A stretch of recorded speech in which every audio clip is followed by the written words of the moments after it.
Joint friend, আজকে class 9-এর ইতিহাস চর্চা যেটা আছে, আগের ক্লাসে আমরা আলোচনা করেছিলাম যে ফরাসি বিপ্লবের পূর্ববর্তী ফরাসি সমাজ কাঠামো। আজকে আমরা আলোচনা করব যে সামাজিক ক্ষমতা ও বন্টনের অসাম্যের বিরুদ্ধে জনমত সংগঠন কি করে হয়েছিল। তাহলে আমরা একটা হেডিং দিয়ে নিয়েছি, কিন্তু এর আগে আমাকে জানতে হবে যে অসাম্য মানে কি, অসাম্য মানে কি বোঝায়।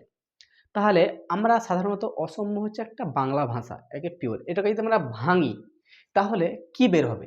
তাহলে যেমন হচ্ছে আমি অসাম্য লিখেছি এখানটায়, আমি এখানটায় অসাম্য এখানটায় ভাঙছি। অসাম্য মানে হচ্ছে যে একটা হচ্ছে ধনী ধনী আর গরিব, ধনী আর গরিবের মধ্যে আয় ও সম্পদের পার্থক্য। একটি উদাহরণ হলো, তাহলে কি বোঝালাম, ধনী ও গরিবের আয় এবং সম্পদের পার্থক্য। 2 নম্বর হচ্ছে যে নারী নারী আর পুরুষ, নারী ও পুরুষের, যেমন হচ্ছে কোনো নারী কোনো পুরুষ কাজ করছে, ধরে একই কাজ করছে, কিন্তু নারীকে দেওয়া হচ্ছে যে 100 টাকা আর পুরুষকে দেওয়া হচ্ছে যে 200 টাকা, এটাকে বোঝানো হচ্ছে।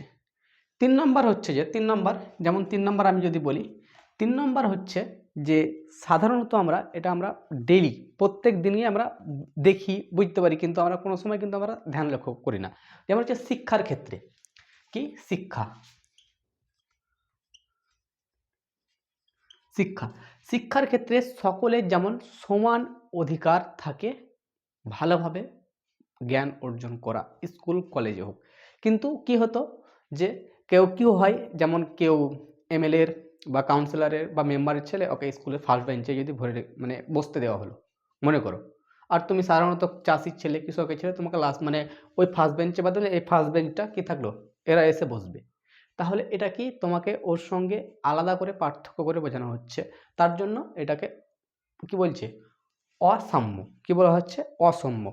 4 নম্বর হচ্ছে যেমন হচ্ছে রাজনীতির ক্ষেত্রে, রাজনীতি রাজনীতি ক্ষেত্রে যেমন বলা হচ্ছে যে কোনো চাষি বা কোনো মানে এরকম মাস্টার ডাক্তাররা কিন্তু সহজে কিন্তু রাজনীতিতে যেতে পারে না, কারণ এখানটায় ব্যবসায়িকরা, যে বড় বড় ব্যবসায়িক টাকাওয়ালা ব্যক্তিরা, এরা কিন্তু সহজে চলে যেতে পারে রাজনীতিতে, কারণ টাকা দিয়ে ভোট কেনা যায়। এটা কি হচ্ছে, অসাম্য, সমান সুযোগ দেওয়া হয় না। কারণ মনে হচ্ছে যে আমি এই ওয়ার্ডে আমি ভোটে লড়বো একটা মাস্টার, কিন্তু ওখানে একটা ব্যবসায়ী আছে যে আমি 10 লাখ টাকা দিচ্ছি, ওই টিকিটটা আমাকে দিয়ে দাও। এটা কি হলো, টাকা দিয়ে অসাম্য মানে ছোট বড় তৈরি করা হলো, কারণ মাস্টার চাপ এরকম করে লড়বে, এখানে একে বসিয়ে দেওয়া হলো। এই যে ডিসক্রিমিনেশন, মানে ছোট জাতি, উঁচু জাতি, নিচু জাতি, এরকমভাবে 3টি ভাগে যেমন ভাগ ছিল ফ্রান্সের সমাজে। এটা মনে করা হচ্ছে ফ্রান্স, আমি এটা গোল করে লিখছি তোমাদের বোঝার জন্য। মনে করো এটা ফ্রান্স। ফ্রান্সের 3টি বড় গুরুত্বপূর্ণ জাতি ছিল, 3টি আমরা আগের ভিডিওতে আমরা বলেছিলাম। কি কি জাতি ছিল, যেমন প্রধানত তোমার বই তুমি খুলতে পারো, তাহলে তোমার বুঝতে সুবিধা হবে। যেমন হচ্ছে যাজক শ্রেণী, অভিজাত শ্রেণী আর বর্জিয়া শ্রেণী।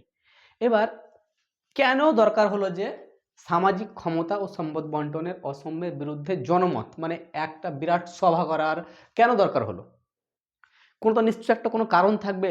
যে এই সব ব্যক্তিরা, যে ধনী গরিবের আয়ের সম্পদ গঠন হচ্ছিল, ধরো মনে করো নারী পুরুষের ইনকামের পার্থক্য দেখা ছিল, শিক্ষার ক্ষেত্রে যারা মানে বুর্জিয়া শ্রেণীর ছিল, চাকরি করছিল বড় বা এমএলএ নেতা ছিল, যারা মানে বড় বড় অফিসার ছিল, ব্যবসায়িক ছিল, তাদেরকে ভালো শিক্ষা দেওয়া হচ্ছিল, বাদবাকি চাষি এরকম মুচি যেগুলো সামাজিক কাজকর্ম করে তাদেরকে গুরুত্ব দেওয়া হচ্ছিল না। 3 নম্বর হচ্ছে রাজনীতিতে ছোট কোনো ব্যক্তিকে যেতে দেওয়া হচ্ছিল না, যাবে কে, বড় বুর্জোয়া শ্রেণীর যারা যাবে, রাজার সঙ্গে যারা উঠা মেলা বসা করবে, তাদেরকে কিন্তু গুরুত্ব দেওয়া হচ্ছিল।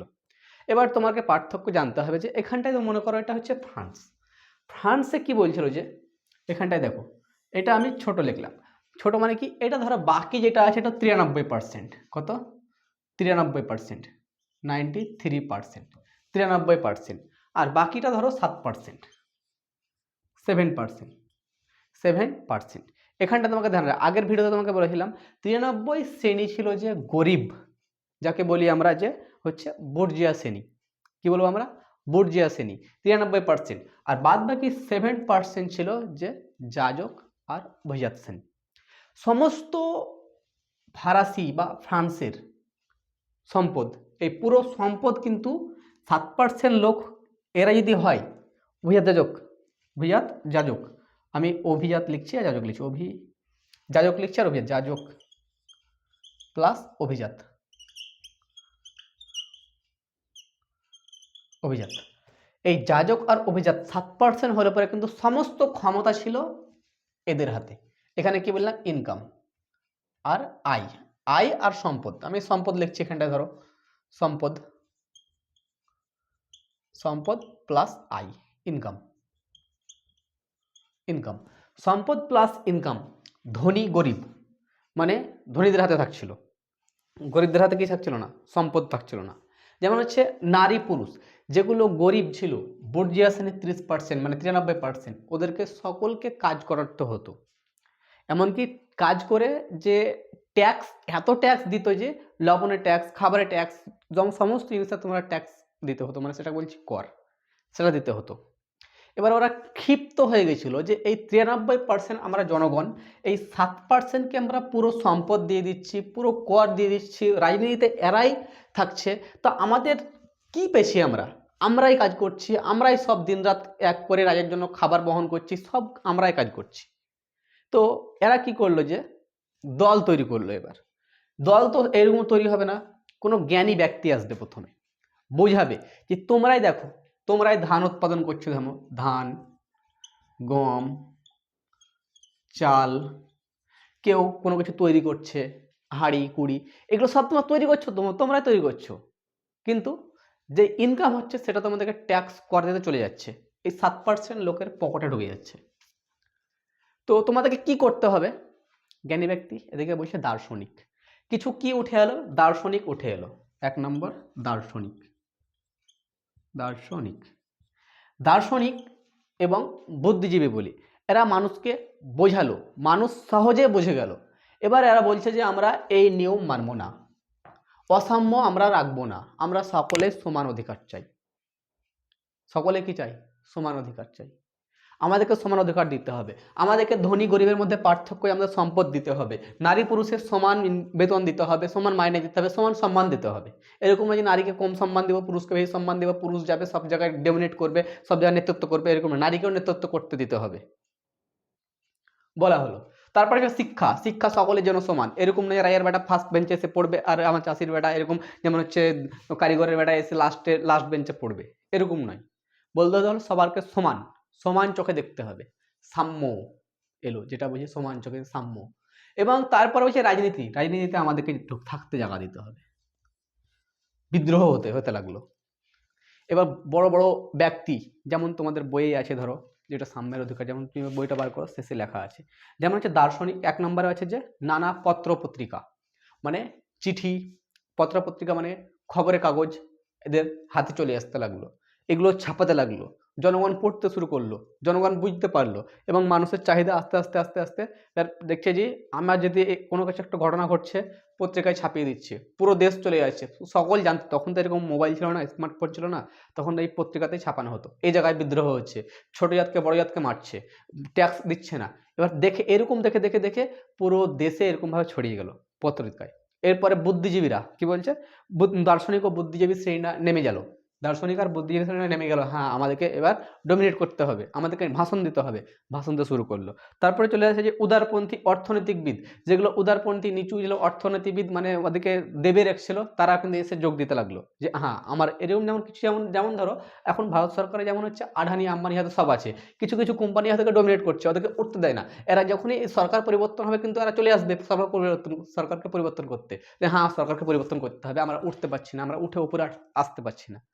তারপরে ঠিক চলে এলো, তারপরে ঠিক হচ্ছে সামাজিক সৌম্য এবং বন্টনের অসাম্যের বিরুদ্ধে গঠিত বিভিন্ন সভা সমিতি, মিলন এবং আইন, মানে এই ব্যাপারে বন্টন, জমি জায়গা, ইনকাম, এইগুলোর বিরুদ্ধে প্রচুর আইন তৈরি করতে লাগলো, প্রচুর বিভিন্ন সভা হতে লাগলো, মানে মাইকে স্ট্যান্ড জায়গায় জায়গায় জায়গায় জায়গায় স্থায়ী হতে লাগলো, ভাষণ দিতে লাগলো, এবং ভাষণ দেওয়ার পর মানুষের মানে ব্রেন ওয়াশ করতে শুরু করলো, তোমরা কেন ট্যাক্স দেবে, কেন কর দেবে, তোমরা ইনকাম করছো, তোমরাই মানে সব মানুষের জন্য খাবার বহন করছো 93%, আর তোমাদের কাছ থেকে এরকম কেন করা হবে, রাজাকে এই নিয়তি ছাড়তে হবে, এই নিয়মের বিরুদ্ধে কোনো আইন বার করতে হবে, আইন পাস করতে হবে, এরকমভাবে বড় বড় ভাষণ দিতে লাগলো। তারপরে ঠিক চলে এলো রাজনীতিতে। এবার বলছে যে এবার আমাদেরকে রাজনীতিতে ঢুকতে দিতে হবে। আমাদের কি করতে হবে? রাজনীতিতে ঢুকতে দিতে হবে। এখন পর্যন্ত যা রাজনীতিতে ছিল, যে 7% লোক যাযাবর আর অভিজাত শ্রেণীরাই ছিল, কাজ করবে, বড় বড় জেনারেল হবে, মাস্টার, ডাক্তার, উকিল, বড় বড় ব্যবসায়িক, এখান থেকে উঠবে। কিন্তু না, আমাদেরকেও দিতে হবে রাজনীতিতে, আমাদেরকে সিট থাকবে, আমরা সেই সিট থেকে বসবো, আমরা রাজনীতিতে বসবো, আমরা গরিবের সমস্যা, অভিজাত মানে বুর্জিয়া শ্রেণী আছে যারা, তারা কি সমস্যা বলছে তাদের সমস্যা সমাধান করবো আমরা। এরকমভাবে দ্বন্দ্ব হতে লাগলো। এরপরে বিভিন্ন পার্টিরা, কিছু পার্টি ছিল, যেমন হচ্ছে কিছু পার্টি হচ্ছে প্যাট্রিয়াটিক, যেমন হচ্ছে বিভিন্ন রাজনৈতিক দল, আমরা পার্টি বলছি রাজনৈতিক দলকে, যেমন হচ্ছে প্যাট্রিয়াটিক দল, জ্যাকোবিয়ান দল, হচ্ছে জুরিডিস্টিক দল, হচ্ছে ব্রোস্থি পার্টি, হচ্ছে ফিউল্যান্ড দল, হোবা স্ট্রিট দল, প্যাথিয়ান ক্লাব অসাম্যের বিরুদ্ধে জনমত সংগঠনে এগিয়ে এসেছিল এবং আস্তে আস্তে আস্তে সমাজকে পরিবর্তন করার চেষ্টা করছিল। এরপরে আমরা নেক্সট টপিক দেখব যে অভিজাতদের তরফ থেকে রাজার বিরোধিতা, মানে অভিজাতদের ছিল, রাজা কি বিরোধিতা করলো, এত যে মিছিল হলো, এত সংগ্রহ হলো, কি বিরোধিতা করলো, পরে নেক্সট আমরা ভিডিওতে আলোচনা করব। আমরা ছোট ছোট একটা পার্টে পার্টে যেরকম বইয়ে দেওয়া আছে, যেমন ধরো এটা বই, এটা সামাজিক ক্ষমতা ও সম্পদ বন্টন, অসাম্যের বিরুদ্ধে জনমত সংগঠন, আমি এতটুকুই আলোচনা করলাম। এরপরে দ্বিতীয় টপিক আছে অভিজাতের তরফে রাজার বিরোধিতা কিভাবে হলো, তাহলে নেক্সট টপিকে আমরা আলোচনা করব। তো এখন পর্যন্ত এটুকুই থাকলো। জয় হিন্দ।